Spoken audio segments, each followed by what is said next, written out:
So తాత చెప్పాడు కాబట్టి నువ్వు చేసావు. ఆ ఆత్మ నీకు వచ్చి చెప్పింది. ఆత్మ ఎప్పుడు నాతో మాట్లాడుతూ ఉంటదండి. వాచ్ మెకానిక్ మేడం, ఇదంతా నాకు మామూలు విషయం. ఎక్కడి నుంచి స్వరం వినపడుతుందో తెలియదు కానీ నాకేం పసి తన ఇప్పుడు ఎక్కడైనా ఉందేమో ఆత్మ, ఒకసారి చూడండి ఏం చెప్తుందో ఒకసారి చెప్పండి. ఆత్మ ఎవరు కనపడదు, నాకే కనపడదు. మాకు కనిపిదు, కాదు, మీరు నీకు పిలిపించి నీకు వినిపిస్తుంది ఏం కదా? చెప్తుందో ఒకసారి విని మాకు చెప్పండి. చచ్చిపోరా కలిసి తిరుగుదాం. షాక్ అవుతావేంట్రా?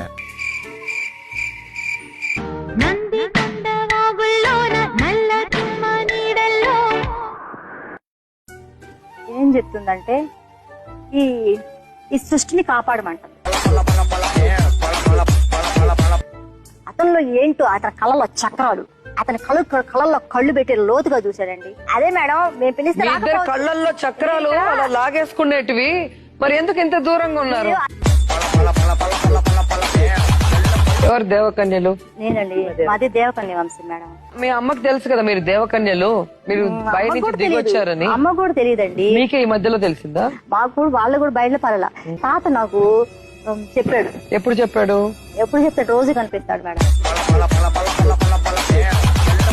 అదే పెళ్లికి ముందు చెప్పలేదా నువ్వు దేవకన్యవి, నువ్వు ఒక దేవుడినే పెళ్లి చేసుకోవాలి కానీ ఇలాంటి సామాన్య మానవులు చేసుకోకూడదని చెప్పలేదు? చెప్పలేదు. 8 ఏళ్ల తర్వాత ఇప్పుడు చెప్పాడు.